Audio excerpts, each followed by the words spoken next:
ऐसी ही बेहतरीन कहानियाँ सुनने के लिए केपी नॉवल चैनल को लाइक, शेयर और सब्सक्राइब करें। आने वाली कहानियों के बारे में जानने के लिए हमारे टेलीग्राम से जुड़ें।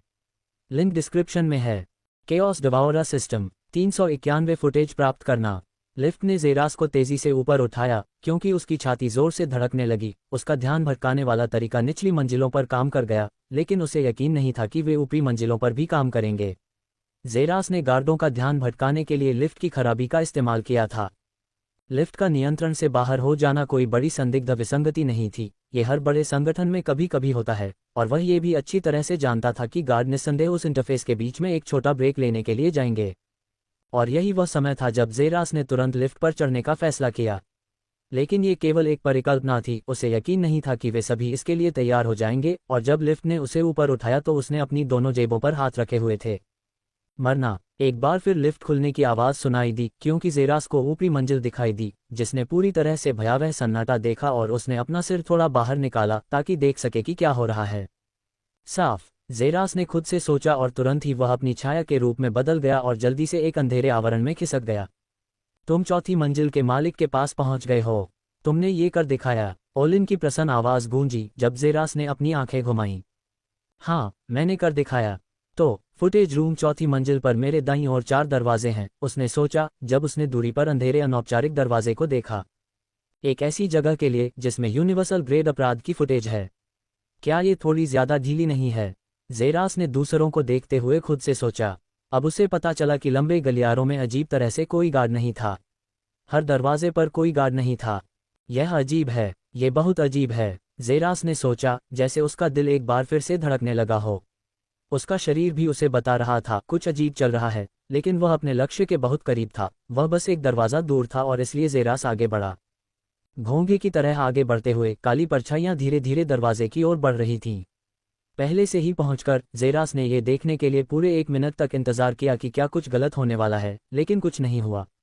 पूरी जगह में सन्नाटा था, इसलिए वह दरवाजे से अंदर आया और उस कमरे में पहुंचा जहां बेकाबू संख्या में अलमारियां थीं। बिल्कुल सही बॉस, बिल्कुल सही। ये कमरा है, दाईं ओर तीसरी शेल्फ पर। मैं फुटेज के उतार चढ़ाव को पहचान सकता हूँ। ये मेमोरी कार्ड में होना चाहिए, ओलिन ने कहा जैसे ही जेरास तीसरी शेल्फ पर गया और उसे खोला। और जैसे ही ओलिन ने कहा कि वे वास्तव में मेमोरी कार्ड थे, लेकिन वे एक नहीं थे। अरे ओलिन, 5 हैं, कौन सा? जेरास ने पूछा क्योंकि उसने दूसरी तरफ से चुप्पी और कीबोर्ड पर पागल टाइपिंग महसूस की। अपने आप को तनाव में डालने की कोई ज़रूरत नहीं है, मैं बस सब कुछ पैक कर दूंगा, जेरास ने उससे कहा जब ओलिन ने राहत का संकेत दिया। और तुरंत जेरास ने मेमोरी कार्ड को पकड़ लिया और उसे अपनी घड़ी में इनपुट करना शुरू कर दिया। बॉस, आप जल्दी से बाहर निकलने की कोशिश क्यों नहीं करते? जेरास को स्थिर खड़े देखकर ओलिन के मुंह से ये शब्द निकले। मैं अभी सब कुछ आपके लिए अपलोड करना चाहता हूं, उन्हें अपने सिस्टम पर कॉपी करें। जेरास ने आदेश दिया क्योंकि उसने अपनी घड़ी पर मेमोरी कार्ड इनपुट करना शुरू किया और सभी फुटेज ओलिन को भेजना शुरू किया। योजक चिन्ह, योजक चिन्ह, योजक चिन्ह, योजक चिन्ह, योजक चिन्ह, योजक चिन्ह, योजक चिन्ह, योजक चिन्ह, योजक चिन्ह। 10 मिनट बाद मुझे सब कुछ मिल गया है बॉस। सभी 5? जेरास ने सुनिश्चित करने के लिए पूछा। NO will be in .com। हाँ बॉस, सभी 5। अच्छा। जेरास ने राहत की सांस ली और उसके चेहरे पर मुस्कान आ गई। ये जितना मैंने सोचा था उससे कहीं ज्यादा आसान रहा, जेरास ने जोर से कहा, लेकिन उसका चेहरा बदल गया जब ओलिन की आवाज़ सुनाई दी जो टूटने के कगार पर लग रही थी। अरे बॉस, क्या हुआ ओलिन? मैं जेरा के चेहरे के बदलते ही ओलिन लड़खड़ा गया। अरे शांत हो जाओ, मुझसे बात करो ओलिन, क्या मुझे खोज लिया गया है? जेरास ने सबसे संभावित परिदृश्य पूछा। हाँ बॉस, ठीक है, ये पूरी तरह से ठीक है। तो क्या अब आप शांत हो सकते हैं और मुझे बता सकते हैं कि कब और कहाँ? जेरास ने पूछा। हालांकि सामान्य प्रतिक्रिया कमरे से जल्दी से भाग जाना होगा। जेरास 1 इंच भी नहीं हिला और न ही उसने हिलने की घबराहट दिखाई। मैंने पहले कभी इसका पता नहीं लगाया, लेकिन म्यूजियम हॉल ने अपने प्रोटोकॉल में दुर्लभ ट्रैकिंग ब्रोकरेज लागू किया है। आपको उसी पल खोज लिया गया है जब आप सीवेज से बाहर आए थे। वाह, ये तो चिंताजनक है, लेकिन सभी गार्ड अपनी सामान्य स्थिति में कैसे थे? अगर उन्होंने मुझे खोज लिया है तो मैं तेजी से मेरे पास आ रहे कदमों की आवाज़ क्यों नहीं सुन पा रहा हूँ? जेरास ने भौहें सिकोड़ते हुए कहा। और तुरंत उसकी आंखें चौड़ी हो गईं, और तुरंत जेरास कमरे से बाहर निकल गया और अपनी सबसे तेज गति से गलियारे से नीचे भागा।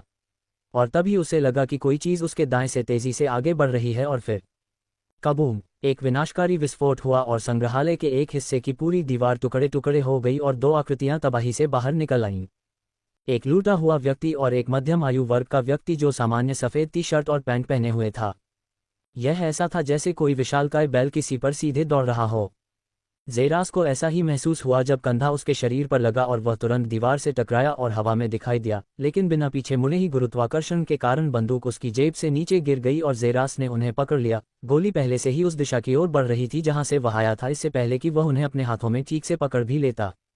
धमाका, धमाका, धमाका। घबराहट भरे सन्नाटे में गोली की आवाज़ परमाणु बम को जलाने वाले सिगार की तरह थी, क्योंकि सभी का ध्यान तुरंत उस दिशा की ओर गया जहां से गोली आई थी और सभी सुरक्षाकर्मी उस जगह की ओर तेजी से बढ़ने लगे जहां वह था। लेकिन उसे नीचे की ओर देखने का भी समय नहीं मिला, क्योंकि वह हवा में उल्टा खड़ा था और तेजी से पीछे की ओर उड़ रहा था और उस आदमी पर लगातार गोली चला रहा था जो तेजी से उसकी ओर आगे बढ़ रहा था। उसका एक हाथ जेब में था जबकि दूसरा लगातार हर गोली को घातक सटीकता के साथ उससे दूर कर रहा था। धमाका। एक लहर उठी जब ज़ेरस अचानक हवा में घूम गया और अपने पैरों को संग्रहालय हॉल की बाड़ पर पटक दिया, जिससे उसकी पीछे की ओर गति रुक गई। धमाका। एक लहर उठी जब ज़ेरस अचानक हवा में घूम गया और अपने पैरों को संग्रहालय हॉल की बाड़ पर पटक दिया, जिससे उसकी पीछे की ओर गति रुक गई। धमाका। एक लहर उठी जब ज़ेरस अचानक हवा में घूम गया और अपने पैरों को संग्रहालय हॉल की बाड़ पर पटक दिया, जिससे उसकी पीछे की ओर गति रुक गई। गुरुत्वाकर्षण ने तुरंत उस पर अपना काम किया और वह नीचे की ओर खींच गया और दोनों पैरों पर गिर गया, जमीन पर झुक गया। धमाका। धमाका उससे 20 मीटर दूर जमीन से हुआ। जब वह आदमी गोल खंभे पर गिरा, उसके पैरों के नीचे एक बहुत बड़ा गड्ढा था। 392 20 सेकंड में मौत। चोर और मालिक के बीच एक मुठभेड़ हुई जब ज़ेरास ने अधेड़ उम्र के आदमी को बारीकी से देखा और दूसरा भी वही कर रहा था। देखने से ज़ेरास पहले से ही उस आदमी के बारे में कुछ बातें जान सकता था। सबसे पहले उसकी क्षमता थी और ज़ेरास बता सकता था कि यह शारीरिक शक्ति से संबंधित था। वह आदमी अपनी गोलियों को दूर भगाने में सक्षम था और टक्कर की आवाज़ से लगता था कि उसके हाथ धातु के थे और बार बार गोलियों को दूर भगा रहे थे। इसलिए उसकी असली क्षमता संभवतः त्वचा को सख्त करना थी। दूसरे, वह उस आदमी पर रोमा ए5 की गंध महसूस कर सकता था। सेलेस्ट्रिया घाटी में एक लोकप्रिय मादक पेय जो दर्शाता है कि आदमी ने शायद शराब पीना समाप्त कर दिया था, जिसके बारे में ज़ेरास ने मीहंग से सीखा था कि यह बहुत नशीला होता है। लेकिन वह आदमी पीक मेटेरो रैंक का था, इसलिए वह निश्चित रूप से उस प्रभाव को खत्म कर सकता था। किस हद तक, वह वास्तव में अच्छी तरह से नहीं जानता था। ये सोचना कि कोई ऐसा व्यक्ति होगा जो सेलेस्ट्रिया म्यूजियम हॉल में घुसपैठ करने की हिम्मत करेगा, बहुत साहसी या बेवकूफ़ी है न। ज़ेरा की भौहें सिकुड़ गईं और उस व्यक्ति को अनदेखा करते हुए उसने बगल की ओर देखा और वह पहले से ही अपने बाएं और दाएं हाथ की ओर से चमकती रोशनी देख सकता था जो गार्ड के आने का संकेत था। 20 सेकंड और वे मुझे पूरी तरह से घेर लेंगे, ज़ेरास ने खुद से सोचा। आप पहले से ही घेरे में हैं।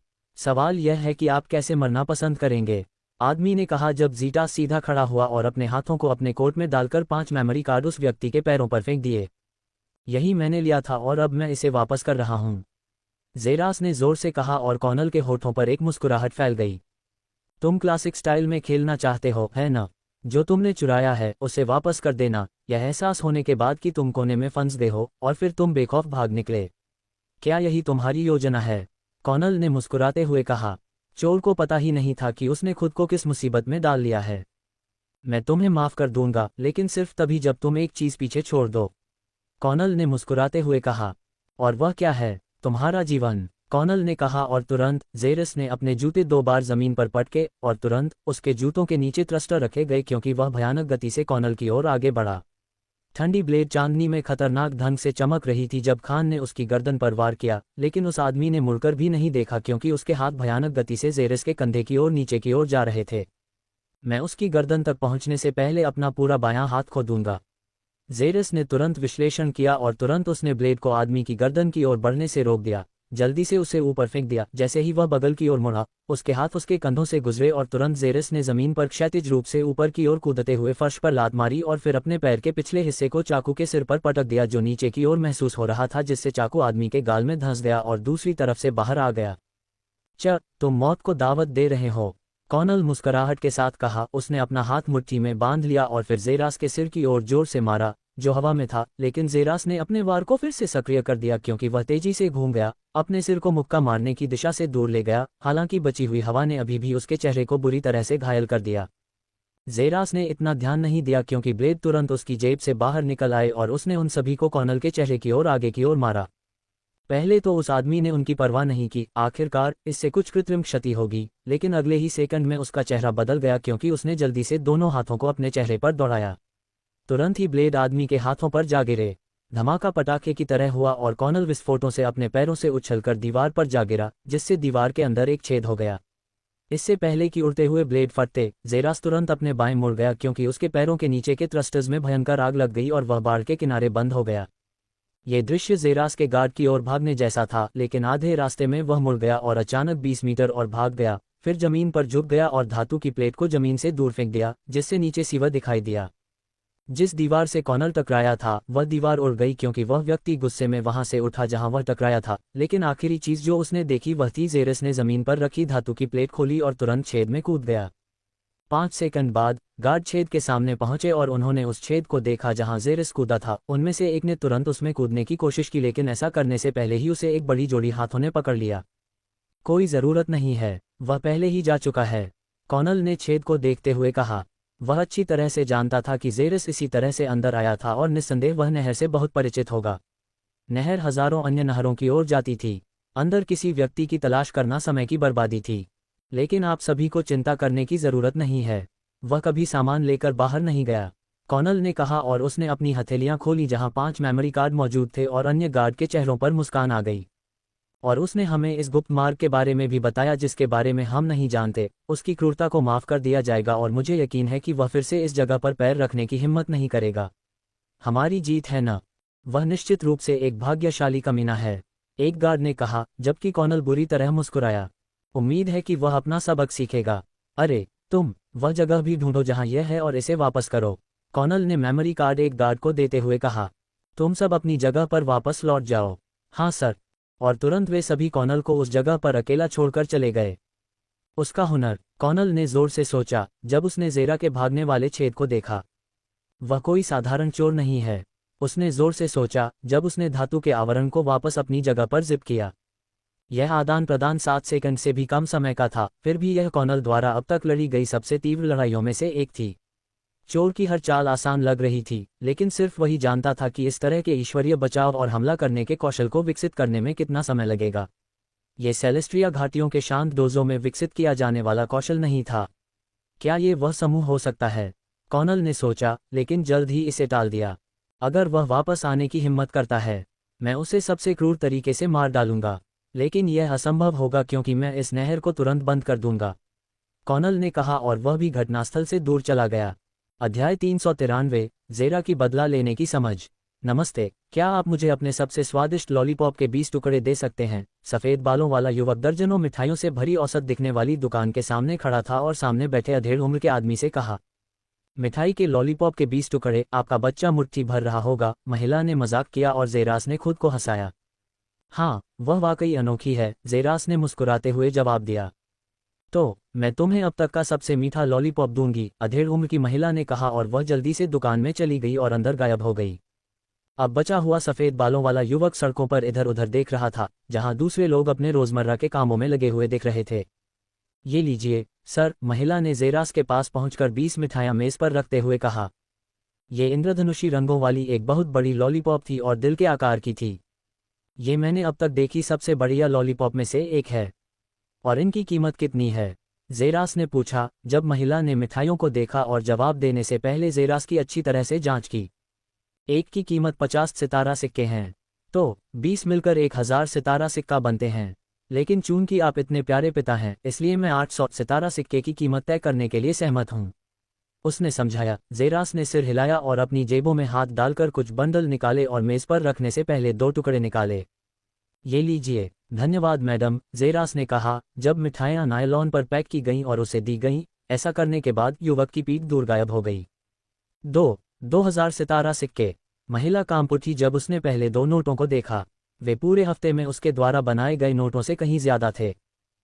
नहीं नहीं नहीं, ओलिन की आवाज़ डर और पछतावे से भरी हुई पूरे कमरे में गूंज उठी जब वह अपने हाथों में संचार उपकरणों को देख रहा था जो पहले ही बंद हो चुके थे। क्या गलत हुआ? सिंड्रिल के शब्द उसके कानों के पास गूंजे जब ओलिन ने आखिरकार खुद को थोड़ा संभाला, हालांकि उसकी बाईं आंख में आंसू एक विशाल झरने में बदल गए। हमने बॉस सिंड्रिल से संपर्क खो दिया है, उसे खोज लिया गया है, ओलिन ने कहा जैसे ही उसके माथे पर एक नस उभरी। आप सभी बहुत ज्यादा चिंता करते हैं, बॉस जल्द ही वापस आ जाएगा, दीवार पर झुके हुए मांसल आदमी ने आखिरकार पहली बार कहा। और तुम इस बारे में कितने आश्वस्त हो? ओलिन ने अपनी सीट पर गिरते हुए पूछा। केवल उसे ही पता था कि जेरास को कब तक खोजा गया था और वह अच्छी तरह जानता था कि स्थिति बहुत खराब थी। फिर हम 30 मिनट तक प्रतीक्षा करते हैं। यदि वह 30 मिनट के भीतर वापस नहीं आता है तो उसे पकड़ लिया गया होगा। पूरा समूह पूरी ताकत से हमला करेगा, सिंड्रिल ने कहा और उसने अपना फोन उठाया और तेजी से दबाना शुरू कर दिया। सभी जासूसी इकाइयों को अब संग्रहालय हॉल के आसपास जाना है और अंदर होने वाली किसी भी अजीब असामान्यता को रिकॉर्ड करना है। सिंड्रिल ने अपने फोन पर जल्दी से टाइप करना जारी रखने से पहले फोन में आदेश दिया। अरे ओलिन, उसने आंसू में डूबते लड़के को देखते हुए पूछा। अपने आंसू पी लो और संग्रहालय हॉल के करीब निगरानी कैमरे को हैक कर लो। मुझे यकीन है कि इरुमा तुरंत मारे जाने से बचने का कोई रास्ता खोज लेगा और उसे जेल भेज दिया जाएगा। एक बार जब वह बाहर निकल जाता है तो हम पुनः प्राप्ति अभियान शुरू करते हैं, सिंड्रिल ने कहा और ओलिन के हाथ तुरंत काम करने लगे।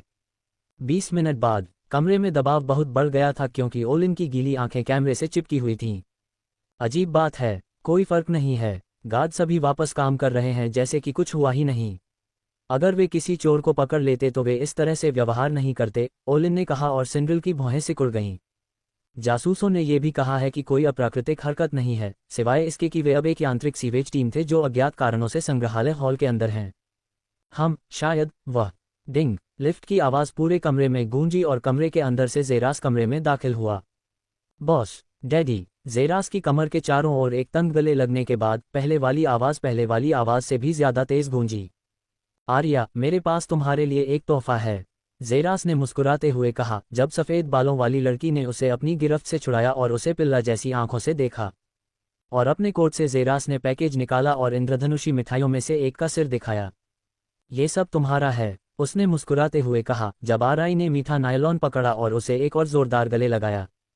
धन्यवाद, डैडी। और अपने कदमों में एक उछाल के साथ वह लॉलीपॉप के अपने पैक के साथ कमरे से गायब हो गई। केवल शैतान ही जानता है कि कहाँ।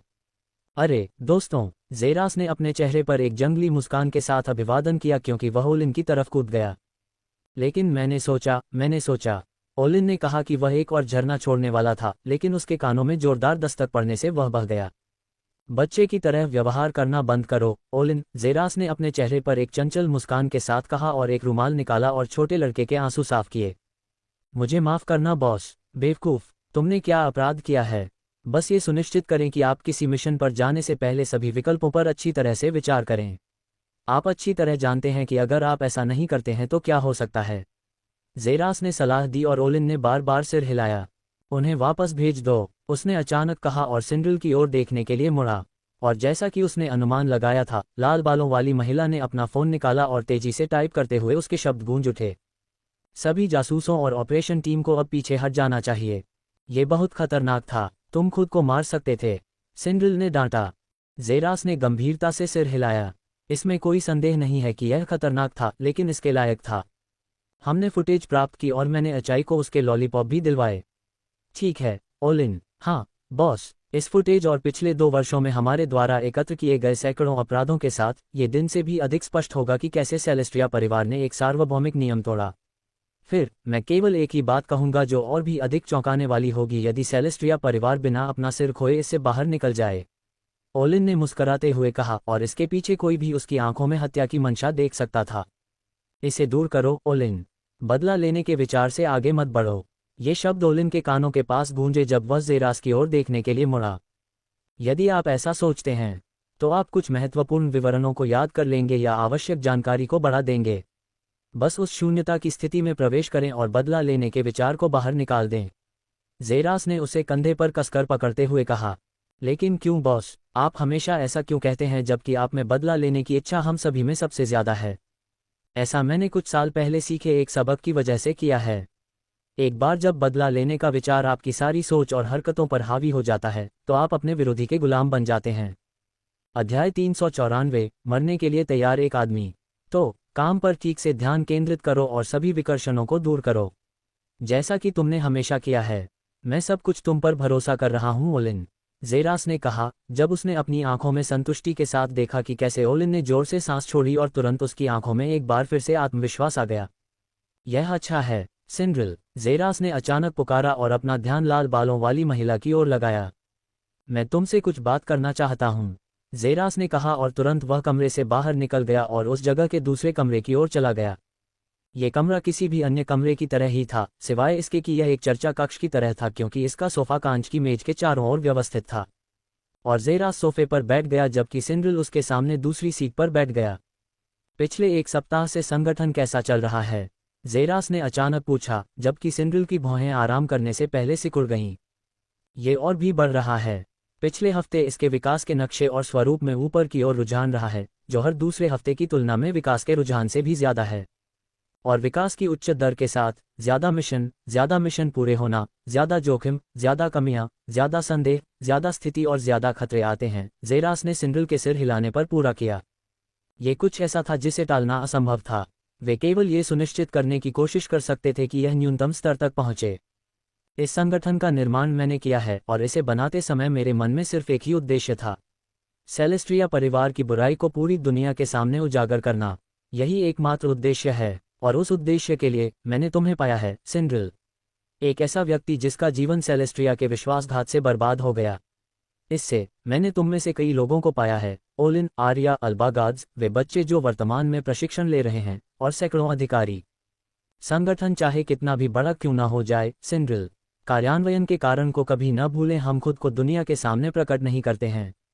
हम वह अच्छे लोग हैं जो छाया में छिपे रहते हैं। क्या आप समझ रहे हैं? जेरास ने पूछा और सिंड्रिल ने सिर हिलाया।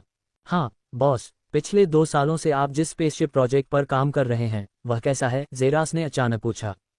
इसे पिछले 6 महीनों से खरीदा गया है और यह उड़ान भरने के लिए तैयार है। ये हमारे एक सहयोगी royal aircraft group of companies के हवाई अड्डों के भीतर छिपा हुआ है, सिंड्रिल ने कहा और जेरास ने संतुष्ट होकर सिर हिलाया। आप उन्हें बता सकते हैं कि स्पेसशिप जल्द ही उनके हवाई अड्डे से रवाना होगी, जेरास ने कहा और सिंड्रिल ने भौहें उठाईं। क्या आप कहीं जा रहे हैं, बॉस? मैं कुछ समय के लिए आसपास नहीं रह सकता। अभी के लिए बेस के संपर्क को कम करें और अपने कदमों को यथासंभव छोटा और कम तरंगों वाला रखें। अभी आपको जिस चीज पर ध्यान केंद्रित करना चाहिए वह है हमारे द्वारा चलाए जा रहे अन्य व्यवसाय और सुनिश्चित करें कि वे सुचारू रूप से चलते रहें। आखिरकार वे ही हैं जो इस संगठन को ईंधन देते हैं और इसे अपनी अधिकतम क्षमता पर कार्य करने में सक्षम बनाते हैं, जेरास ने सिंड्रिल के सिर हिलाने पर कहा। इस तरह के संगठन को चलाने के लिए भारी मात्रा में संसाधनों की आवश्यकता होती है और उन्हें प्राप्त करने का एकमात्र तरीका दूसरे संगठन के माध्यम से है जिसे बनाया गया है। मैंने आपसे मिलने के 1 सप्ताह बाद ही संगठन के संपूर्ण हिस्से पर आप पर भरोसा किया और आपने मुझे एक बार भी निराश नहीं किया। इसे जारी रखें, सिंड्रिल, और आप इस कम अवधि का उपयोग कुछ समय के लिए छुट्टी लेने के लिए भी कर सकते हैं। मुझे छुट्टी की आवश्यकता नहीं है, सिंड्रिल ने उत्तर दिया। वैसे भी इसे ले लो, जेरास ने उत्तर दिया और अपनी सीट से उठकर कमरे से बाहर चला गया। अरे सिंड्रिल, हाँ बॉस, ये संगठन मर नहीं सकता, भले ही इसे बनाने वाला व्यक्ति मर जाए। इच्छा शक्ति, आपको वसीयत अवश्य ही आगे बढ़ानी चाहिए, जेरास ने कहा और धीरे धीरे उसकी पीठ सिंड्रिल की आंखों से दूर होती चली गई, जिससे एक आंसू उसकी बाईं आंख से नीचे की ओर बह गया, क्योंकि वह चकित होकर उस पीठ को देख रही थी जो धीरे धीरे दूर होती जा रही थी। उसके शब्दों का लहजा, उसने पहले भी ऐसा सुना था। यह उसके पिता के अंतिम शब्दों का लहजा था, एक ऐसे व्यक्ति का लहजा जो मरने के लिए तैयार है। योजक चिन्ह, जेरास के घर वापस आते ही टेलीपोर्टर चमक उठा। कमरे से बाहर निकलते हुए वह दूसरे कमरे में पहुंचने से पहले अपने कपड़े उतारकर उचित स्थान पर रख देता है। कांच के किनारे ऑटो क्लीन बटन को थपथपाते ही तुरंत सफेद गैस जैसी वस्तुओं ने कांच को पूरी तरह से ढक दिया और उन पर मौजूद विभिन्न गंदगी और कीटाणुओं को बलपूर्वक मिटा दिया। उसे अकेला छोड़कर खान ने अलमारी से बाहर निकलकर दीवार को अपनी मूल स्थिति में वापस ला दिया और बाथरूम की ओर बढ़ा और सिंक की ओर। उसके मुंह से गहरा खून बहकर पूरे सिंक और जेरा के चेहरे पर फैल गया। उसके चेहरे पर कट लगने लगे, उसमें से काला खून बह रहा था और उसके पूरे शरीर पर अजीबोगरीब दिखने वाले जले हुए निशान थे, जबकि उसकी पीठ के हर इंच पर सैकड़ों सैकड़ों कट के निशान थे, जिन्हें देखकर कोई भी व्यक्ति भयंकर भय महसूस कर सकता था। जेरा के चेहरे पर मोटी काली नसें दिखाई देने लगी क्योंकि वह अपने शरीर के कोशिका दर कोशिका टूटने के सचेत प्रयास का दृढ़ता से सामना कर रहा था। मेरे पास कितना बचा है? जेरा ने अचानक खुद से पूछा और तुरंत उसके चेहरे पर अजीब उल्टी गिनती दिखाई दी। 2 दिन, 1 घंटा, 50 सेकंड। बहुत कम मात्रा में। जेरा ने अपना टैब खोला और अपने खून से लथपथ चेहरे को देखा। उसने पिछले 3 साल बिताए थे, हर दिन यह अच्छी तरह से जानते हुए कि वह मौत के एक कदम करीब था। पहले तो इसने उसे रातों की नींद हराम कर दी थी, लेकिन जैसे जैसे समय बीतता गया जेरास इससे उबर गया। इसे अनदेखा करके नहीं, बल्कि इसका सामना करके। वह 3 साल में मर जाएगा, इसलिए वह अपने जीवन का आखिरी उद्देश्य पूरा कर सकता है। उसने पृथ्वी पर मौजूद हर आश्चर्य को देखा, नए दोस्त बनाए और एक भाई, एक पिता, एक बॉस और एक कर्मचारी की भावना को महसूस किया। फिर भी एक चीज़ अभी भी उसके पूरे अस्तित्व को खाए जा रही है, अपने मूल और सेलेस्ट्रिया परिवार के बारे में सोचना। वह अच्छी तरह से जानता था वह सेलेस्ट्रिया परिवार को खत्म करने के लिए लंबे समय तक जीवित नहीं रह सकता, और इसीलिए उसने संगठन बनाया, सेलेस्ट्रिया परिवार के पर्दे को उजागर करने और दुनिया को इससे छुटकारा दिलाने के लिए। अध्याय 395, आखिरकार 3 साल की खोज पूरी करना। खोज पूरी करने में सक्षम होने का विचार ज़ेरास के दिमाग में कहीं खो गया था। हालांकि खोज को पूरा करने के लिए उसने यथासंभव अधिक से अधिक मिशन पूरा करने की कोशिश में वास्तव में नरक से गुजरा था। लेकिन जैसे जैसे समय बीतता गया उसने धीरे धीरे उम्मीद खो दी। हालांकि इसने उसे खोज को पूरा करने के लिए जितना संभव हो सके उतना दोगुना मेहनत करने से नहीं रोका, और अब ऐसा लग रहा है कि 3 साल की उसकी सारी मेहनत अब रंग ला रही है। सिस्टम इंटरफेस सक्रिय करें, और तुरंत ही पैनल उसकी आंखों के सामने आ गया। बधाई हो, खोज फुटेज प्राप्त करना पूरा हो गया है। आपको 1500 EXP मिले हैं। कुल EXP। बधाई हो, समय आधारित खोज पूरी हुई, बार भरें और लेवल 20 तक पहुंचें। आपको निम्नलिखित पुरस्कार दिए गए हैं। 1. एक सच्चे अराजकता भक्षक में विकास। 2. दुकान आखिरकार अनलॉक हो गई है, हालांकि विकास के बाद ही उपलब्ध है। 3 साल हो गए हैं, ज़ेरास ने अपने चेहरे को देखते हुए जोर से कहा। अब जाकर वह देख पाया कि यह बदल गया था। यह अब अधिक तीक्ष्ण, अधिक शांत, अधिक बालों वाला और अधिक सुंदर था। मैं 3 साल से साधना पथ से दूर हो गया हूँ, लेकिन मुझे 3 साल पहले के अपने पूर्ण साधना वाले अपने और अभी के अपने में से किसी एक को चुनना है। मुझे पता है कि मैं किसे चुनूंगा, ज़ेरास ने मुस्कुराते हुए सोचा, जब वह सिंक से उठा, बगल में एक तौलिया पकड़ा और अपने चेहरे पर लगा पानी साफ किया। वापस कमरे में पहुंचकर उसने अपना फ़ोन टेबल से उठाया और नंबर डायल किया। नमस्ते मिस्टर जिम। नमस्ते ज़ेरास, आप कैसे हैं? मैं बहुत अच्छा कहना चाहूँगा, लेकिन मैं ठीक नहीं हूँ मिस्टर जिम। मुझे नहीं पता कि आपने इस पर ध्यान दिया है या नहीं, लेकिन पिछले कुछ हफ्तों से मेरी सेहत तेज़ी से बिगड़ रही है। मैं चेकअप के लिए बाहर जाने की सोच रहा हूं और मुझे 1 हफ्ते के लिए काम से अनुपस्थित रहना होगा। मुझे नहीं पता कि आप लाइब्रेरी में काम को प्रभावित किए बिना मेरी इसमें कैसे मदद कर सकते हैं। ज़ेरास के बारे में आपको बिल्कुल भी चिंता करने की ज़रूरत नहीं है। भले ही हर लाइब्रेरियन को 3 महीने में हर हफ्ते आराम की छुट्टी मिलती है, आपने एक बार भी अपनी छुट्टियों का इस्तेमाल नहीं किया है, और यह आपके काम के प्रति आपके उत्साह को दिखाने के लिए काफ़ी है। ये सुनकर कि तुम्हें छुट्टी की ज़रूरत है, मेरे लिए यह एक आशीर्वाद है। चिंता मत करो ज़ेरास, तुम 1 महीने की छुट्टी ले सकते हो और जब चाहो तब फिर से काम पर लग सकते हो। लाइब्रेरी की चिंता मत करो, मैं उसका ध्यान रखूंगा। बहुत बहुत धन्यवाद मिस्टर जिम। मैं चेकअप के लिए जाने से पहले चाबी वापस लाऊंगा और लाइब्रेरी खोलूंगा। जल्द ही मिलते हैं और आपका दिन शुभ हो, ज़ेरास ने कॉल काटने से पहले कहा। ये सुरक्षित हो गया है, अब मुझे बस जाने की ज़रूरत है, ज़ेरास ने सोचा, लेकिन समय को देखते हुए यह आधी रात के करीब 12:59 बजे था। मैं अभी आराम करूंगा और सुबह चलूंगा, उसने अपने बेडरूम की ओर जाते हुए फैसला किया, और 3 मिनट से भी कम समय बाद ज़ेरास के सोने के साथ ही खामोशी में हल्की खर्राटों की आवाज़ सुनाई दी। तुरंत ही क्षितिज पर सुनहरा सूरज दिखाई दिया। सफ़ेद एसयूवी बंगले के बड़े गेट से बाहर निकलते ही तेज़ी से चलने लगी और हाईवे पर सैकड़ों कारों के बीच से गायब हो गई।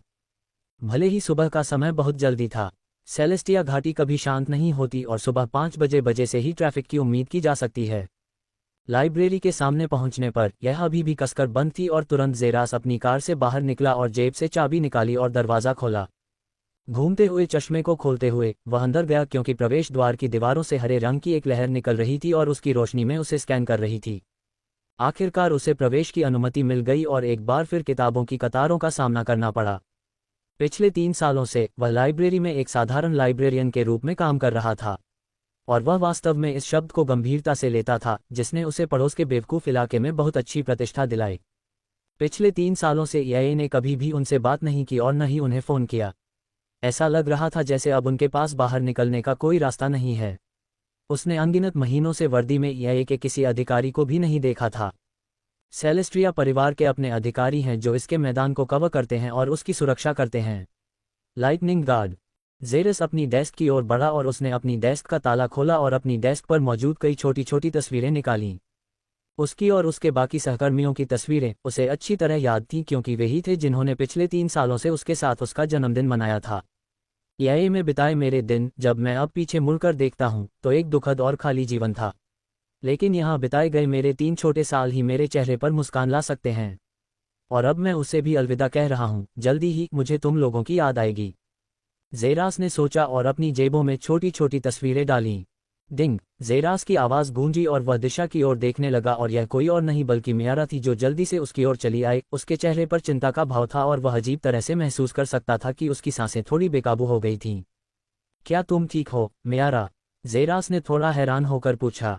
ये पहली बार था जब उसने मियारा को पहले घबराया हुआ देखा था। वह उसके सामने कुछ इंच की दूरी पर खड़ी हो गई और उसने उसे कुछ बार ऊपर से नीचे तक देखा और फिर राहत की एक शांत आवाज़ निकाली। मैंने सुना है कि तुम कुछ दिनों की छुट्टी लेने जा रहे हो, मुझे लगा कि कुछ गड़बड़ है। तुम कभी छुट्टी पर नहीं जाते, तो अब तुम छुट्टी पर क्यों जा रहे हो? मियारा ने पूछा और जेरास बस उसके चेहरे को देखता रहा, फिर उसके चेहरे पर मुस्कान आ गई। धन्यवाद, मियारा। किस लिए? मेरी परवाह करने के लिए। धन्यवाद। अध्याय 396, ग्रह होमबन के लिए प्रस्थान। और साथ ही, मैं बस अपनी कुछ छोटी मोटी स्वास्थ्य समस्याओं को ठीक करना चाहता हूँ। मैं बीमार नहीं लग रहा हूँ, है न? जेरास ने एक चंचल मुस्कान के साथ कहा, जब वह अपनी सीट से उठा और धीरे धीरे बाहर निकलने की ओर बढ़ा। लेकिन जब उसने महसूस किया कि 2 हाथ पीछे से उसकी कमर को घेरे हुए हैं, जबकि बैंगनी बालों की लंटें उसके चेहरे पर उड़ रही थीं, तो वह रुक गया। जेरा से वादा करो कि तुम जल्दी ही वापस आओगे, मियारा ने फुसफुसाते हुए कहा, जबकि जेरा की आंखें खालीपन से दूर की ओर देख रही थीं। चर बहुत ज्यादा थे। मिशन पूरा करने के बाद भी उसके बचने की संभावना अभी भी 0 के करीब है। वह ऐसी चीज का वादा कैसे कर सकता था जो उसके नियंत्रण से बिल्कुल बाहर थी? वह ऐसे व्यक्ति से झूठा वादा कैसे कर सकता है? मैं वादा करता हूँ, मियारा, मैं जल्दी ही वापस आऊंगा, जेरास ने कहा, जब उसे लगा कि पकड़ ढीली हो गई है और वह पूरी तरह से घूमने वाले दरवाजे से बाहर निकल गया। कुछ ही पल बाद एसयूवी दूर चली गई। तुम मुझसे प्यार करती हो? अचानक उसकी आंखों के पास से आवाज आई, जब मियारा अपनी स्तब्धता से बाहर आए और लाइब्रेरी के बॉस मिस्टर जिम को हैरानी से देखा। तुम्हारा क्या मतलब है? मियारा ने स्पष्ट भाव से पूछा। तुम लगातार 3 मिनट से उसकी स्थिति को देख रहे थे और तुम्हें पता भी नहीं चला कि मैं तुमसे पहले कब पहुंच गई। ऐसी आंखें सिर्फ प्यार की हो सकती हैं। दुर्भाग्य से, मिस्टर जिम ने जेरास की दिशा में देखते हुए कहा। लाइब्रेरी के बॉस होने के नाते उन्हें निश्चित रूप से अपने सभी कर्मचारियों के बारे में अच्छी तरह से शोध करना था और वे ये पता लगाने में सक्षम थे कि जेरास CIA से थे और साथ ही उन्हें इससे बाहर रखने के उनके कारण भी। अब 3 साल हो चुके थे और उन्हें यकीन था कि जेरास ने उनसे एक पत्ता इसलिए मांगा होगा क्योंकि उस युवक की मृत्यु बहुत करीब थी। अगर तुम्हें बुरा न लगे तो तुम इसे दुर्भाग्यपूर्ण क्यों कहते हो? मियारा ने पूछा। वह बता सकती थी कि उसके बॉस को कुछ ऐसा पता था जो उसे नहीं पता था और वह ये जानने के लिए बेताब थी कि वह क्या है। जिम ने कहा, जब उसने अपने सामने खड़ी खूबसूरत मियारा युवती को देखा और आहें भरने से खुद को नहीं रोक पाए। जेरास मर चुका है, दिल से मर चुका है। उम्मा, माफ कीजिए, मियारा ने भौहें चढ़ाकर पूछा।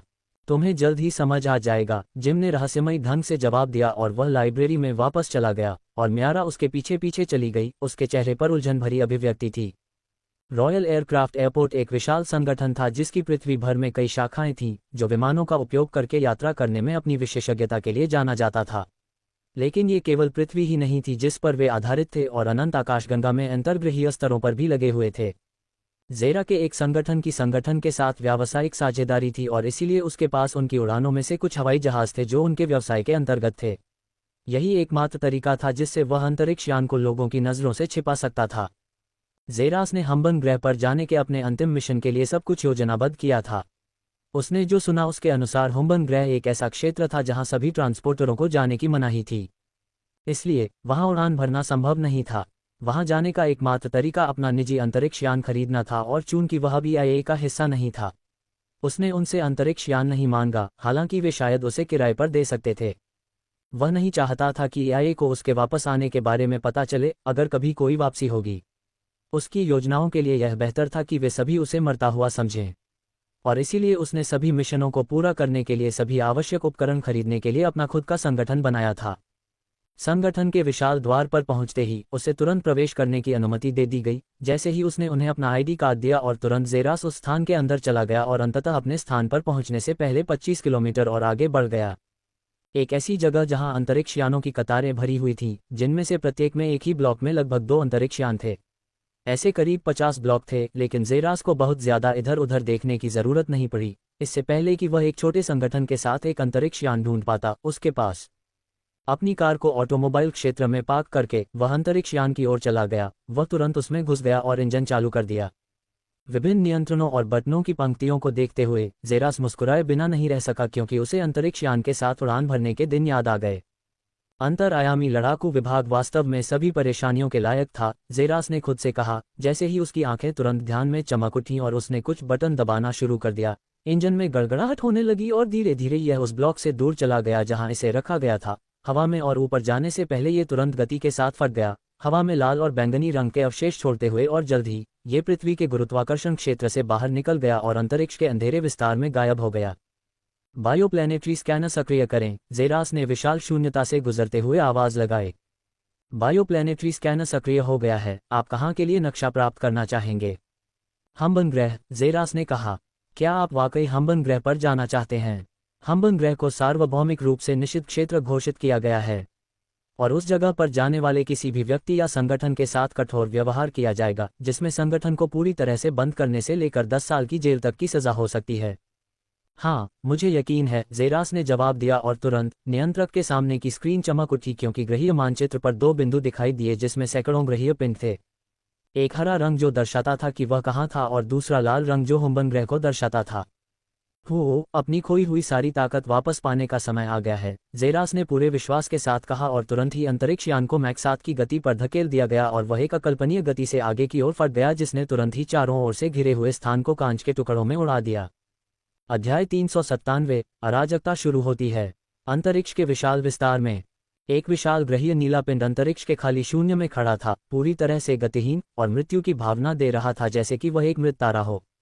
अचानक एक ज्वलंत उल्का अविश्वसनीय गति से दूर से आगे की ओर बढ़ी और ग्रह के सामने पहुंची, इससे पहले कि वह अपनी प्रगति को धीमा कर दे और धीरे धीरे ग्रह के गुरुत्वाकर्षण बल क्षेत्र के ऊपर मंडराए। तो ये वहां है, जेरास ने खुद को सोचा, क्योंकि वह अंतरिक्ष के शून्य में निश्चल खड़े विशाल ग्रह को देख रहा था। जब उसने पहली बार ग्रह पर नजर डाली थी, तब के विपरीत अब यह अपने पूर्व स्वरूप के खोल की तरह था और जेरास ग्रह पर एक तीव्र मृत भावना महसूस कर सकता था। अरे सिस्टम, तो हम अब यहाँ हैं। क्या योजना है? खान ने ग्रह से दूर देखते हुए पूछा। होस्ट हुम्बन ग्रह से पहले पहुंच गया है।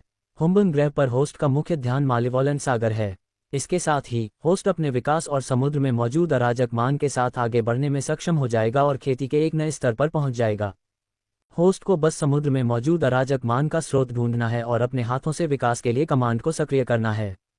तुरंत मैं ऑब्जेक्ट को ऊर्जा स्रोत के रूप में लॉक कर दूंगा और विकास पूरी तरह से शुरू हो जाएगा।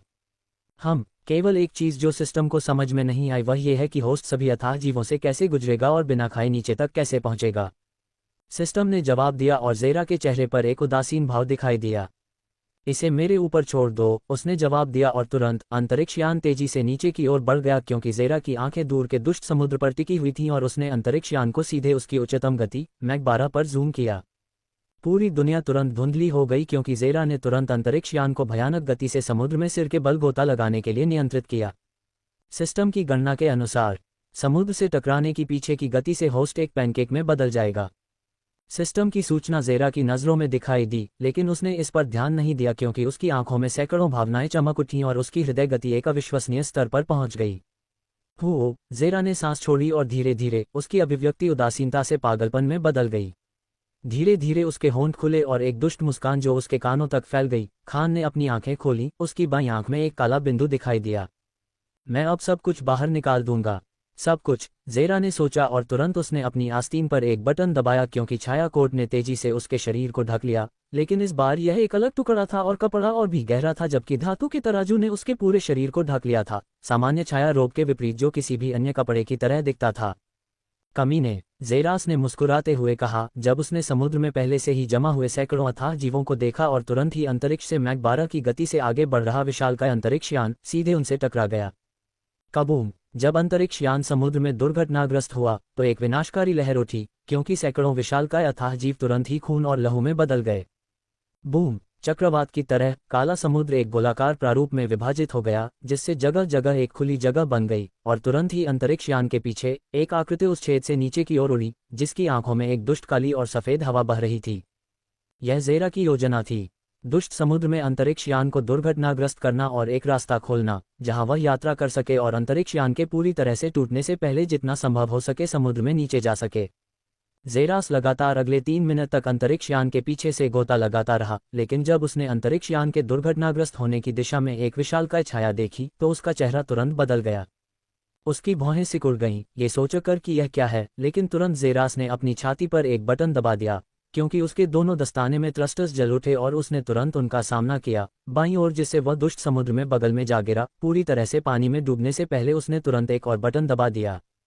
एक पल बाद गर्जना, समुद्र के भीतर से एक भयंकर गर्जना निकली और तुरंत समुद्र के नीचे से एक विशाल मुंह फूट पड़ा और तुरंत ही अंतरिक्ष यान उस विशालकाय जीव के जबड़े में जा घुसा जिसका पूरा शरीर मछली का था, और तुरंत ही मुंह बंद हो गया। जब उसने देखा कि विशालकाय मछली एक ही घूंट में अंतरिक्ष यान को निगल रही है तो उसकी आंखें भयावह सदमे में फैल गईं। अगर वह बस एक सेकंड भी देर से पहुंचता तो उसे निगल लिया जाता और उसकी किस्मत पूरी तरह से तय हो जाती। हे, ज़ेरास ने अचानक मुस्कुराहट बिखेरी और उसने अपनी सबसे खराब जगह पर एक बटन दबा दिया जब उसने मछली को देखा जो जमीन में उस विशाल छेद में वापस चली गई जहां अन्य अथाह जीव थे। वह छेद जहां वे सभी इकट्ठे हुए हैं, वहां अराजक मन स्रोत होना चाहिए, ज़ेरास ने सोचा, और तुरंत ही उसने अपनी सबसे खराब जगह पर बटन दबा दिया। विशालकाय अथाह जीवों ने तुरंत समुद्र में मौजूद विसंगति को निगल लिया और फिर दूसरे अथाह जीवों के बीच अपनी स्थिति में वापस आ गए। तभी अचानक उनके पेट का क्षेत्र चौड़ा और चौड़ा और चौड़ा होने लगा, और फिर धमाका, इसके अंदर का अंतरिक्ष यान फट गया और तुरंत विनाशकारी ऊर्जा विनाश की अंतहीन श्रृंखला की तरह उनके विशालकाय जीवों की ओर बाहर की ओर फैल गई। धमाका, धमाका, धमाका, तुरंत वे सभी धमाके के साथ फट गए और एक अजीब गैस निकली, क्योंकि शेष अथाह जीव अंतरिक्ष से बाहर भाग गए। अब ज़ेरस अपने मन में चिल्लाया और तुरंत उसके जूते खुल गए और प्रत्येक जूते के नीचे 2 विशालकाय थ्रस्टर दिखाई दिए, उनमें से आग की लपटें फूट पड़ीं और ज़ेरस तुरंत उस गड्ढे की ओर आगे बढ़ा जहां से अथाह जीव भाग रहे थे। अध्याय 398, डूबना। हाइड्रोक्योटिक मोलिंदो, यह एक ऐसा रसायन था जिस पर ज़ेरास ने कुल 6 महीने तक प्रयोग किया था। अथाह समुद्र में प्रवेश करने के साथ आने वाली चुनौतियों को अच्छी तरह से जानते हुए वह अच्छी तरह से जानता था कि उसे कुछ ऐसा खोजने की ज़रूरत है जो दुष्ट समुद्र के संक्षारक गुणों से लड़ सके। और 5 महीने के गहन शोध के बाद उसने आखिरकार रसायन खोज लिया। रसायन समुद्र के संक्षारक गुणों को मार देते हैं और इसे शुद्ध करते हैं। ये जानते हुए ज़ेरास ने पूरे अंतरिक्ष यान को उसकी हर संरचना में उस रसायन को मिलाया था। लेकिन इतना ही नहीं, उसने इसमें एक और रसायन मिलाया जो आमतौर पर संक्षारक ऊर्जा के संपर्क में आने पर फट जाता है। यहाँ तक कि पूरे अंतरिक्ष यान के इंजन और बची हुई सीटों पर विस्फोटकों के बैग थे और ज़ेरास ने जानबूझकर अंतरिक्ष यान को दुष्ट समुद्र में डुबो दिया। जैसे ही उसने विनाश बटन को सक्रिय किया, मछली के पेट के भीतर अंतरिक्ष यान फट गया और संक्षारक ऊर्जा के संपर्क में आने वाले रसायन के कारण तुरंत विस्फोट हो गया, जबकि दूसरे रसायन ने संक्षारक ऊर्जा को शुद्ध कर दिया जो कि रसातल जीवों के गुणों के अनुरूप नहीं है और इसलिए उन्हें जल्दी से क्षेत्र से बाहर निकलने के लिए मजबूर कर दिया। ये वास्तव में बुरा नहीं है। सिस्टम अधिसूचना पैनल ज़ेरा के चेहरे के सामने दिखाई दिया, लेकिन उसके पास ये समझने का समय भी नहीं था कि सिस्टम का क्या मतलब है, क्योंकि उसके पैरों के नीचे थ्रस्टर्स उग्र रूप से जल रहे थे और ऊर्जा का एक नीला गुंबद उसके पूरे शरीर को ढांक रहा था, जो उसे रसातल जीवों की अराजक हरकतों के कारण होने वाली अशांत तरंगों से अलग होने से बचा रहा था। गड्ढे की ओर बढ़ते हुए ज़ेरा ने अपने सूट से एक बोतल निकाली और तुरंत उसे कुचल दिया, जिससे तरल उसके पूरे शरीर पर फैल गया और तुरंत वह गायब हो गया। सभी अथाह जीव उसके आगे पीछे चले गए, फिर भी वे उसे बिल्कुल नहीं देख पाए और उसके चेहरे पर मुस्कान आ गई।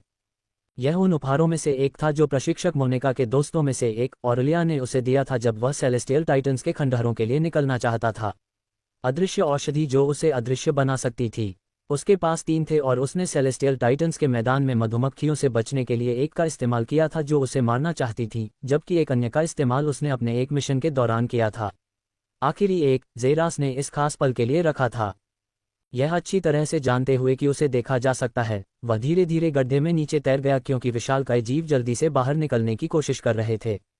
कई बार ऐसा हुआ कि वे उसे लगभग गिरा ही देते, हालांकि वे उसे देख नहीं पाते थे, लेकिन अपने नैनो थ्रस्टर्स की मदद से वह आसानी से टकराव से बच जाता था और उसे घेरे हुए नीला अवरोध मिशन के दौरान EIA द्वारा उसे दिया गया एक सुरक्षा आर्टिफैक्ट था और कहा जाता था कि यह पीक मेट्रो रैंक स्टेज से होने वाले हमले को रोकने में सक्षम था। अभी वह अपने द्वारा एकत्र किए गए सभी खजानों का उपयोग कर रहा था और इससे वह अगले 3 घंटों तक बिना रुके गड्ढे में यात्रा करने में सक्षम हो गया। कुछ समय बाद अदृश्यता का जादू पहले ही खत्म हो चुका था, लेकिन अजीब बात यह है कि गड्ढे के अंदर कोई भी अथाह जीव नहीं था, जिससे वह बहुत आश्चर्यचकित हुआ। वह जगह पूरी तरह से काली थी और वह अपना शरीर भी नहीं देख पा रहा था, फिर भी वह अपने थ्रस्टर्स की मदद से आगे बढ़ा और बस जितना हो सका नीचे की ओर बढ़ा। 2 घंटे बाद, और धीरे धीरे ज़ेरा का चेहरा बदलने लगा क्योंकि उसके शरीर में रक्त की गति धीमी होने लगी और उसके हाथ धीरे धीरे सख्त हो गए। उसका शरीर तेजी से ठंडा हो रहा था और उसका सिर धुंधला लगने लगा था। भले ही उसका नैनो सूट उसे ठंडे संक्षारक समुद्र में जीवित रहने में सक्षम बनाता था, ज़ेरास को पूरी तरह से डर लग रहा था कि उसका नैनो सूट संक्षारित होने लगा है। 3 और घंटे। दुष्ट समुद्र के नीचे 1000 मीटर से भी ज्यादा की गहराई पर पूरी तरह से अंधेरा था, लेकिन एक लाल लौ अभी भी चमकती हुई दिखाई दे रही थी और उस पर जूम करके कोई देख सकता था कि यह एक ट्रस्ट की थी जिसने एक शरीर को नीचे की ओर धकेला था। एक शरीर जो गहरी नींद में लग रहा था। क्या आप पहले कभी डूबे हैं? ठंडे पानी में एक अंतहीन उतराई, पीठ जमीन की ओर और हाथ पीछे की ओर। धीरे धीरे व्यक्ति सब कुछ पर नियंत्रण खो देता है और धीरे धीरे वे चले जाते हैं, उनके विचार बंद हो जाते हैं, उनकी आंखें पूर्ण अंधकार के करीब पहुंच जाती हैं और धीरे धीरे सब कुछ शांत हो जाता है, फिर कभी नहीं पाया जा सकता और अस्तित्व धीरे धीरे बिखर जाता है। डूबने से मृत्यु एक शांत मृत्यु है, एक बार जब व्यक्ति सभी संघर्षों को छोड़ देता है। फिर एक ऐसा आनंद होता है जो लंबे समय तक रहता है और जिसमें अधिकांश कभी नहीं जागते। यही वह स्थिति थी जिसमें ज़ेरास था। आनंद की स्थिति जब उसके थ्रस्टर उसे नीचे की ओर धकेलते रहे। उसके नैनो सूट अपने अतीत के खोल में सिमट गए थे, मुश्किल से अपने किनारे पर खड़े थे और उसके ऊतकों को भी जंग लगने से बचा रहे थे। रीढ़ की हड्डी को काटने वाली ठंड गायब हो गई थी और यह उसके लिए सबसे सुंदर अनुभव बन गया था क्योंकि वह अंधेरे में तैर रहा था। आओ, मेरे पास आओ और गहरे में डूबो। यह आवाज़ ज़ेरास तक पहुंची, जैसे एक शांत माँ अपने प्यारे शिशुओं को शांत करने वाले शब्द कहती है, और वह भी उसमें डूब गया। शांतिपूर्ण, पूर्ण शांति ही वह शब्द था जो ये बता सकता था कि वह अभी क्या महसूस कर रहा था। लेकिन ये शब्द की तरह ही था। ये ब्रह्मांड का एक प्राकृतिक नियम था जिसे उसने सभी संघर्षों के बाद धीरे धीरे समझना शुरू किया था। और वह ये है कि कुछ भी कभी भी लंबे समय तक नहीं टिकता। कोई भी व्यक्ति केवल तब तक लौ को गले लगा सकता है जब तक वह जलती है, क्योंकि यह हमेशा जलती नहीं रहेगी। योजक चिन्ह। वह ताकामहाग्रा के सभी पुरुषों में सबसे सुंदर है। घने अंधेरे के भीतर से कोमल स्त्री की आवाज़ उसके कानों में गूंजी। यह एक आवाज़ थी, अविश्वसनीय रूप से दूर और फुसफुसाहट से अधिक। हा, तुम सही हो मेरे प्यार। वह मैं, रेमंड, ताकामहाग्रा के संरक्षक, और तुम, मेरा, हमेशा बदलने वाले के सबसे सच्चे वंशज का बेटा है। सच में, वह ताकामहाग्रा के सभी पुरुषों में सबसे प्रतिभाशाली है। मर्दाना आवाज़ गूंजी, इसकी जोरदार आवाज़ ने उसे नींद से जगाया। पिताजी, माता, ये शब्द युवक के होठों से गूंज उठे जब वह रसातल में उतरा। अध्याय 399, विल का अराजक स्मारक। उसे ले जाओ और जाओ। अंधेरे से मर्दाना आवाज़ उसके सीने में तेजी से धड़कने लगी। अगर मैं तुम्हारे साथ नहीं लड़ता तो मैं अनंत काल तक शापित रहूं, मेरे स्वामी। नहीं, यमरा, उसे दूर ले जाओ, दूर किसी जगह पर। यह मेरे लिए उससे भी ज्यादा धन्य होगा जितना कि अगर तुम मेरे साथ हजारों लड़ाइयां लड़ो। मर्दाना आवाज़ एक बार फिर से गूंजी और ज़ेरास उसे सुन सकता था, दबी हुई पनडुब्बियों और मांस में गड़े हुए नाखूनों की आवाज़। कितनी बार हमने एक साथ लड़ाइयां लड़ी हैं, हमने कितनी बार शराब पी है, हमें कितने वार किए हैं। उन सभी को गिनने के लिए कोई संख्या नहीं है, मेरे स्वामी। और हमारी कोई कमजोरी नहीं थी, लेकिन अब मेरी एक कमजोरी है और वह है उसके यहाँ होने से मैं पूरी ताकत से नहीं जा पाऊंगा। तुम्हें उसे सुरक्षित जगह पर लाना होगा, मर्दाना आवाज़ ने जोर से कहा। तो मैं अपनी जान की कसम खाता हूँ, उसके सिर पर एक भी बाल को नुकसान नहीं पहुंचाया जाएगा। अच्छा यमरा, अब जाओ, आवाज़ ने जल्दी में कहा और ज़ेरास को दूर से पीछे हत्ते कदमों की आवाज़ सुनाई दी, इससे पहले कि वे पूरी तरह से गायब हो जाएं। और फिर सब कुछ शांत हो गया, सब कुछ चला गया और फिर क्रैक क्रैक, ये हड्डियों के आपस में टकराने की आवाज़ थी। मैं रेमंड हूँ, अपरिवर्तनीय, ताकामहाग्रा के सबसे करीब। मेरे वंश में गर्व की परिभाषा रहती है और मेरे नाम में एक अमर ज्वाला की परिभाषा रहती है। मेरे योद्धाओं, इन शब्दों को अपने कानों में छिपा लो। भले ही हमारे दुश्मन सभी देवताओं में सबसे शक्तिशाली हों या सभी राक्षसों में सबसे शक्तिशाली हों, हमारा ब्लेड एक ही वार से सारे अस्तित्व को चीर देगा। धमाका धमाका धमाका। भालों के बटों की आवाज़ें ज़मीन पर इतनी जोर से गूंज रही थीं कि ज़ेरा का दिल उसकी छाती के भीतर बेकाबू होकर धड़कने लगा। लड़ाई, हम अपनी आखिरी बूंद तक लड़ेंगे। और यही वह चीज़ थी जिसने लौ जलाई, जैसे कि दो गहरे अंधेरे आंखें अंतरिक्ष के ठंडे शून्य में चमक उठीं। गर्जना, ऐसा लगा जैसे किसी ड्रैगन को जबरदस्ती जगाया गया हो, जैसे कि शक्तिशाली गर्जना पूरे अंधेरे पी में फैल गई हो, पानी को उसके सबसे गहरे हिस्से में उड़ा दिया हो और तुरंत ही उसे और नीचे डूबने के लिए कहने वाली आवाज़ उसके सिर से दूर चली गई। मैं लड़ूंगा, अपनी आखिरी बूंद तक मैं लड़ूंगा। ज़ेरास पागल जानवर की तरह दहाड़ा और तुरंत उसने अपनी कमर पर एक और बटन दबा दिया और तुरंत ही उसके थ्रस्टर में बुझती हुई लपटें तुरंत फिर से जल उठीं। धमाका शॉकवेव आगे की ओर लहराने लगी क्योंकि उसका शरीर तेजी से नीचे की ओर बढ़ रहा था। संक्षारक पानी और सूट के बीच तेज घर्षण के कारण उसके कानों में तीखी आवाज गूंजने लगी क्योंकि वस्त्र ढीले पड़ने लगे और संक्षारक पानी ज़ेरा की त्वचा पर छलकने लगा, जिससे वह जल उठी। लेकिन उसने अपने दांतों को और भी जोर से भींच लिया क्योंकि वह अपने शरीर के चारों ओर के सभी बटनों को जोर से दबाता रहा, जिससे थ्रस्टर इतनी ऊर्जा के साथ बाहर निकल गया और वह समुद्र में एक जलता हुआ उल्का बन गया। सिजल सिजल, भुने हुए मांस की गंध हवा में भर गई और उसका चेहरा हड्डियों और मांस के बेमेल में बदल गया था। लेकिन उसके दांत कसकर एक साथ भींचे हुए थे और उसकी आंखों में लाल नसें दिन की तरह साफ दिख रही थीं। यह नरक में गिराए जाने जैसा दर्दनाक था। ज़ेरास को सबसे ज्यादा दर्द तब हुआ जब उसके शरीर पर प्रयोग किए गए और उसका पूरा डीएनए टुकड़ों में टूट गया। फिर भी यह कुछ भी नहीं था। उस भयानक दबाव के दर्द की तुलना में यह कुछ भी नहीं था जो उसे पैनकेक में तब्दील करने की धमकी दे रहा था। यह उस संक्षारक पानी की तुलना में कुछ भी नहीं था जो उसकी खोपड़ी को जला रहा था और उसके मस्तिष्क पर टपक रहा था। यह उसके पूरे शरीर को पिघलते हुए और अराजक ऊर्जा द्वारा जिंदा छीले जाने के सचेत प्रयास की तुलना में कुछ भी नहीं था। वे सभी इंतजार कर रहे हैं। वे सभी मेरा इंतजार कर रहे हैं। यही एकमात्र चीज थी जिसे वह पकड़ सकता था। उसका नया जीवन उसका इंतजार कर रहा था। ज़ेरास बेवकूफ नहीं था और न ही वह भावनाहीन था। उसने विश्वासघात का सामना किया था और जीवन कितनी जल्दी पूरी दुनिया को आपके खिलाफ कर सकता है। लेकिन इसने उसे सच्चे प्यार के प्रति और भी अधिक ग्रहणशील बना दिया और वह अब अपने नए जीवन में पहले से कहीं ज्यादा सच्चे प्यार को महसूस कर सकता था। उसका संगठन उसका इंतजार कर रहा था। सेलेस्ट्रिया परिवार अभी भी माफी के लायक नहीं था और हर गुजरते दिन के साथ सैकड़ों लोग भी उसकी स्थिति का शिकार हो रहे थे। मियारा अभी भी उसका इंतजार कर रही थी। वह हर चीज से भाग गया था। उसने खुद से झूठ बोला था कि वह भावनाहीन और ठंडा है। वह उस प्यार को वापस करने से बहुत डरता था जो उसे दिया जा रहा था। लेकिन अब वह इसका सामना करेगा। अपने शरीर पर खून की आखिरी बूंद तक वह उसका सामना करेगा। और जब उसकी आंखें खुली और उसके चेहरे से बस 1 सेंटीमीटर की दूरी पर विशाल पत्थर का स्मारक दिखाई दिया तो उसे वास्तव में बहुत अधिक प्रतीक्षा नहीं करनी पड़ी। पत्थर का स्मारक इतना विशाल था कि ज़ेरास उसके सामने चींटी की तरह था। इसकी सतह पर देखने पर हजारों रूनिक रेखाएं थीं जो अराजक आभा से भरी हुई थीं। हर रून दिल की धड़कन की तरह धड़क रहा था और धीरे धीरे वे उसके भीतर किसी गहरी चीज के साथ तालमेल बिठाने लगे। ज़ेरास को पता नहीं था कि वही काला पत्थर जो उसके अराजकता भक्षक जीन के लिए जिम्मेदार था स्वाभाविक रूप से उसके सिर पर प्रकट हो गया था और अंधेरे स्मारक के समान लय के साथ धड़क रहा था।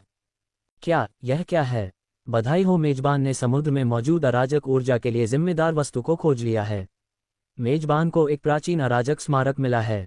अराजक स्मारक प्रकार का विश्लेषण किया जा रहा है। बधाई हो, मेजबान ने विल का अराजक स्मारक पाया है। मेजबान को अपना विकास शुरू करने के लिए स्मारक पर अपने हाथ रखने चाहिए। और जैसे ही सिस्टम ने आदेश दिया ज़ेरास ने अपने हाथों को आगे बढ़ाया और इसे पत्थर की सतह पर दबाया। और इसके बाद जो हुआ वह ज्वाला थी जो सभी क्षेत्रों में जलेगी। अध्याय 400 विल का अव्यवस्थित स्मारक 2।